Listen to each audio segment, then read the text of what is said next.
Assalamualaikum warahmatullahi wabarakatuh. Nama saya Yadi Kusmayadi. Saya adalah koordinator tim IT PPDB Jabar untuk SMA. Ya Pak, kita akan langsung melaksanakan dialog untuk mengenai PPDB ini. Yang pertama, Boleh. alur pendaftaran PPDB untuk SMA sendiri, dapat dijelaskan? Ya baik, jadi alur pendaftaran untuk PPDB jalur akademik ini berbeda dengan alur pendaftaran PPDB non akademik, di mana alur akademik untuk jalur PPDB akademik ini menggunakan daring terbatas, yang artinya adalah calon pendaftar di sini harus datang langsung menuju ke sekolah pilihan satunya untuk mendaftarkan langsung di sana, dan oleh operator sekolah nanti akan diinputkan data-datanya melalui aplikasi web PPDB Jabar 2017. Ya, untuk pengaduan, alur pengaduan ini sendiri, bagaimana alur pengaduan kebijakan dari Dinas Pendidikan untuk mengkantor keluhan dari CPD yang ada di Jawa Barat, seperti apa? Ya, baik. Jadi sebetulnya di setiap sekolah itu ada tim pengaduan. Jadi selain tim helpdesk atau operator, di sekolah ada tim pengaduan, yang mana sekolah sebagai tempat untuk menampung berbagai permasalahan yang dihadapi oleh calon pendaftar atau oleh orang tua calon pendaftar dalam melakukan proses pendaftaran. Namun untuk pelaksanaan misal di sekolah tidak terselesaikan untuk permasalahan tersebut, itu dapat diteruskan melalui balai. Jadi nanti ada pengaduan melalui di Disdik Provinsi Jawa Barat, ada pengaduan juga, dan kalau misalkan masih ada permasalahan yang belum puas oleh orang tua, itu bisa disampaikan melalui Dewan Pendidikan yang ada di Disdik Provinsi Jawa Barat. Baik Pak, beralih ke sistem, ini sebab yang masih menjadi masalah nampaknya hingga saat ini, yakni sebab lambatnya menginput data dari sekolah. Itu bagaimana Pak? Ya, kalau misalkan kita berbicara sistem, kami sendiri sistem di pusat itu sudah menginformasikan beberapa requirement standar bagi sekolah. Jadi sebetulnya requirement untuk sekolah itu tidak memerlukan infrastruktur yang tinggi, gitu ya, tidak memerlukan infrastruktur yang tinggi, tapi infrastruktur yang minimal. Yang minimal itu bisa mengakses aplikasi kami. Adapun keterlambatan itu bisa dari berbagai permasalahan yang ditemukan di sekolah.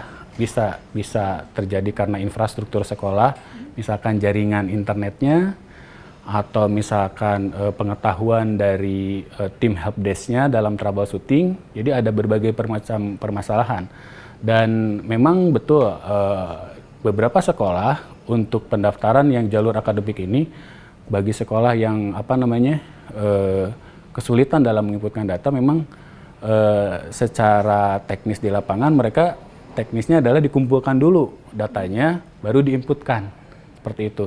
Nah, mungkin di sini juga kita harus pahami bersama bahwa beberapa daerah itu untuk koneksi jaringan internetnya mungkin ada yang kalau misalkan siang trafficnya cukup tinggi, tapi pada saat malam hari trafficnya mulai lowong dan itu bisa menginputkan data, gitu kan. Dan kami untuk aplikasi sistem sendiri ini 24 jam.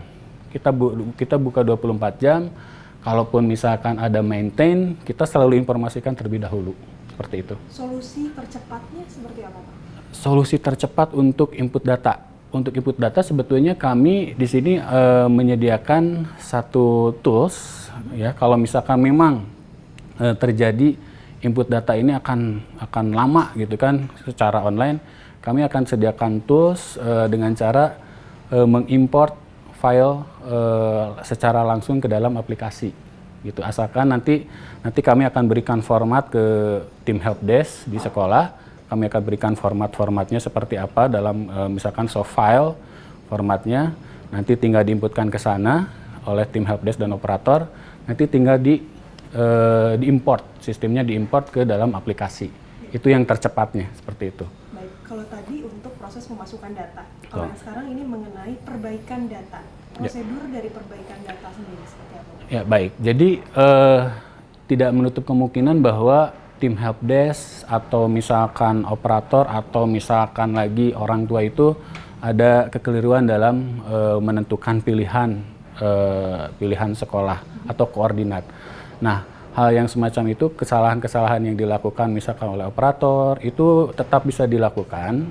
Prosedurnya adalah tim helpdesk operator sekolah itu membuat berita acara pengaduan, berita acara perbaikan data, gitu ya. Jadi sudah diberikan formatnya, itu berita acaranya nanti diisikan data apa saja yang keliru dan perbaikannya seperti apa. Nah itu dikirimkan ke kami, ke pusat. Nanti pusat yang akan menindaklanjut. Kalau misalkan kesalahan data tersebut misalkan banyak, misalkan itu opsinya bisa delete atau hanya edit saja, seperti itu. Jadi ada prosedurnya seperti itu. Mengirimkan dulu, jadi tidak bisa orang tua siswa CPD datang langsung ke Disdik, itu tidak bisa. Operator datang sendiri ke sini pun tidak bisa, tapi harus membuat berita acara perbaikan data yang ditandatangani oleh kepala sekolah. Seperti itu. Untuk data pendaftar dan kuota sekolah di laman web memang sudah ditayangkan atau seperti apa? Ya, jadi untuk data pendaftar bahkan hasil seleksi sementara itu sudah ditayangkan. Bahkan daya tampung pun sudah ditayangkan. Jadi masyarakat yang berkepentingan dalam informasi daya tampung, data pendaftar dan hasil seleksi itu sudah bisa mengakses melalui web aplikasi PPDB. Jadi sudah ada, semuanya sudah terbuka. Dan itu tapi untuk hasil seleksi itu masih sementara sifatnya, belum fix gitu. Baik, kita beralih ke scoring, Pak. Ya. Untuk penjelasan scoring dan presentase kuota non-akademik itu bagaimana, Pak? Ya, jadi untuk scoring, maksudnya scoring radius jarak gitu. Ya, jadi untuk scoring ini kan ini per 1 kilometer. Jadi untuk SMA gitu ya, memang untuk SMK itu tidak ada penscoringan, tapi hanya khusus untuk SMA memang ada scoring. Nah ini scoring itu diambil dengan perhitungan per 1 kilo gitu ya, per 1 kilo itu scoringnya itu misalkan salah satu calon pendaftar berada di 0 sampai 1 kilo, kurang dari 1 kilo, maka dia akan mendapatkan skor 9 gitu. Jadi kalau misalkan si calon pendaftar itu mempunyai nilai UN 300 misalkan 300,00, maka jadi penambahannya itu 300 ditambah 9 seperti itu ya. Nah, terus untuk presentasi tadi, persentase non akademik itu kan 40 untuk yang non akademik 40%. Untuk 40% karena kan totalnya itu kan untuk akademik 55% dalam provinsi, 5% luar provinsi. Untuk non akademik sendiri 40% sebetulnya. Seperti itu. Baik. Untuk penjelasan scoring pemilik seperti KIP, KIS, SKTM mana dulu yang lebih didahulukan? Untuk urutannya seperti apa? Nah, itu urutan. Jadi untuk yang RMP itu urutannya jelas, kita urutannya KIP. Gitu. Kenapa KIP? Karena kan kalau KIP, untuk mendapatkan KIP itu kan sudah melalui beberapa prosedur gitu ya. Prosedurnya itu adalah pengajuan surat keterangan SKTM dari RT, dari RW gitu kan, kelurahan, kecamatan. Gitu. Makanya untuk yang rawan melanjutkan pendidikan, untuk persyaratannya itu KIP menjadi nomor 1. KIP, KIS ya, selanjutnya seperti itu, KIS. Terus ada lagi, kalau di Kota Bandung sendiri ada yang namanya e-voucher kalau di Bandung, tapi itu masih di bawah KIP gitu ya. Dan yang paling terakhir itu SKTM. Nah, untuk SKTM sendiri sebetulnya ada kebijakan berdasarkan Juknis, kalau misalkan si CPD ini hanya memiliki SKTM, maka panitia harus melakukan home visit gitu ya. Harus melakukan visitasi, datang langsung ke rumah CPD-nya dan melakukan wawancara dengan orang tuanya, seperti itu. Jadi nanti si panitia PPDB ini nanti, yang panitia internal sekolah ini akan mengetahui gitu kan, ini layak untuk menjadi siswa RMP atau tidak. seperti itu. Tapi kalau misalkan yang memiliki KIP itu sudah berarti sudah layak karena itu sudah persyaratannya kan sudah lengkap seperti itu. Baik, sampai hari ini apakah sudah ada prediksi passing grade untuk SMA? Sudah. Jadi kalau misalkan untuk prediksi di semua sekolah, kita bicaranya semua sekolah. Karena semua sekolah untuk saat ini semuanya sudah mengisi kuota daya tampungnya. Jadi secara otomatis passing grade akan terlihat passing grade-nya seperti itu. Semua sekolah sudah ada, sudah terlihat. Kita orang tua siswa tinggal melihat ke web PPDB gitu kan, dan nanti akan sekolah mana yang mau dituju itu akan terlihat berapa nilai tertingginya, berapa nilai terendahnya. Berarti memang semua sudah tersedia? Semuanya sudah tersedia, semua sudah ada. Baik, kita beralih ke RMP Ya. yang menjadi polemik juga Pak. Untuk penjelasan RMP dan siapa saja yang termasuk ke dalam RMP? Ya, baik. Jadi RMP ini adalah rawan melanjutkan pendidikan, sebuah istilah yang lebih halus dari SKTM sebetulnya. Jadi siapa saja yang RMP tentunya adalah masyarakat yang ekonominya dianggap minimal, kurang di bawah batas gitu ya, seperti itu. Nah, jadi untuk siswa yang RMP ini jelas gitu kan, berarti harus bisa membuktikan bahwa memang ekonominya di bawah standar seperti itu, di bawah standar, dan misalkan dari penghasilannya pun di bawah standar seperti itu. Jika kuota RMP di suatu sekolah penuh, bagaimana kebijakan dari Disdik sendiri? Ataupun sebaliknya, jika kuota tidak terpenuhi, kemana sisa kuota itu dialihkan? Ya, jadi kalau misalkan terjadi siswa RMP itu penuh, gitu ya, di suatu sekolah, jadi memang untuk kuota RMP ini sudah ada kuotanya 20%, gitu ya, 20%.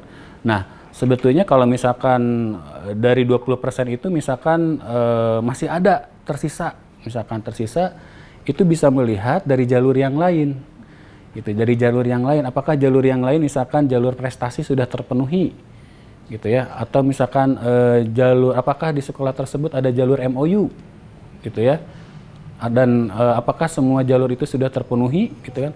Kalau misalkan tidak terpenuhi, sebetulnya itu bisa dilimpahkan ke dalam kuota RMP tadi, gitu. Tapi kalau misalkan kuota RMP-nya tidak terpenuhi, nah yang kuota RMP-nya itu juga bisa dialihkan ke dalam kuota di dalam jalur akademik, di jalur non akademik, bisa dimasukkan ke jalur prestasi atau namanya MOU dan lain sebagainya, seperti itu. Baik, Pak, untuk CPD atau calon peserta didik yang tidak diterima di sekolah negeri, ya, apakah ada pendampingan atau ada pengarahan sendiri dari Dinas Pendidikan atau ada program yang disebut PMDU, betul Pak? Ya, jadi untuk CPD yang tidak diterima melalui jalur PPDB jalur akademik ini, sebetulnya ada rekomendasi ke sekolah swasta, gitu ya, sekolah swasta di mana sekolah swastanya ini sudah dijamin oleh Dinas Pendidikan untuk mendapatkan PMU, gitu ya, untuk mendapatkan PMU per siswa itu dijamin oleh Disdik, gitu. Dan sebetulnya selain sekolah swasta itu juga kan setelah PPDB Jabar ini nanti akan ada sekolah terbuka, gitu, sekolah terbuka yang ini adalah program yang sudah dicanangkan dan sudah di ACC oleh Pak Gubernur, gitu, untuk sekolah terbuka ini, dan ini sudah siap, gitu, kita sudah siap. Jadi kalau misalkan si CPD yang tidak diterima tersebut tidak mau ke sekolah swasta, gitu ya, itu ada lagi sekolah terbuka, gitu ya. Sekolah terbuka ini adalah formal, bukan seperti bimbel biasa seperti itu, bukan, tapi ini adalah formal, sifatnya formal, gitu. Dan ini semacam filial di sekolah negeri, seperti itu. Jadi tidak usah khawatir bagi yang tidak diterima di pilihan 1, di pilihan 2, Disdik Provinsi Jabar itu sudah menjamin sekolah swasta untuk bisa menerima mereka, menampung mereka. Kenapa? Karena Disdik pun sudah mensupport mereka menggunakan dana PMU, seperti itu. Ya, baik.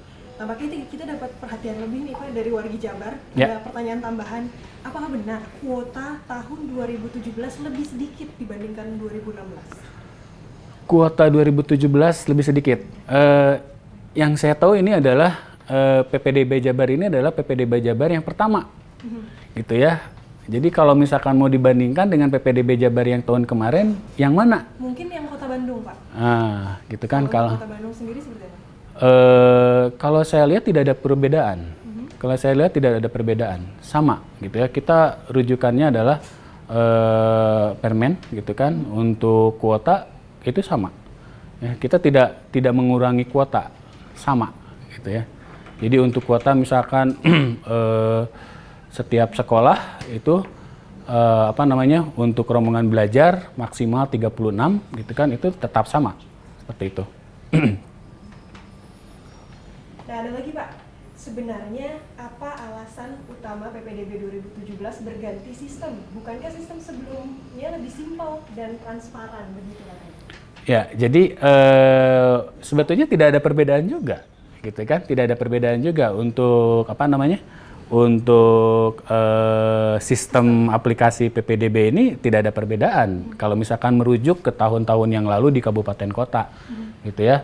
Sistem yang dimaksud dengan sistem online ya seperti inilah sistem online. Jadi artinya si pendaftar bisa mengontrol, bisa melihat hasil dari seleksi, data pendaftaran, orang tua bisa melihat melalui aplikasi, dan selanjutnya prosesnya pun semuanya dilakukan secara online gitu. Hanya memang pendaftarannya untuk yang akademik ini dibatasi CPD, si calon pendaftar ini harus datang langsung ke sekolah pilihan satunya, seperti itu. Ini tidak ada perbedaan sebetulnya.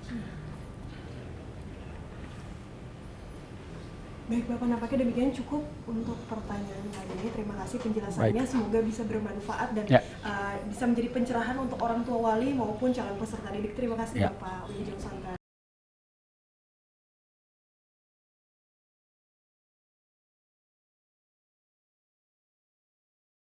Baik, dapat dijelaskan di sini adalah data secara real time, data yang diambil dari sistem kami. Yang di sini ada 89.455 ini adalah data calon siswa pendaftar dari dalam provinsi yang sudah masuk ke dalam database.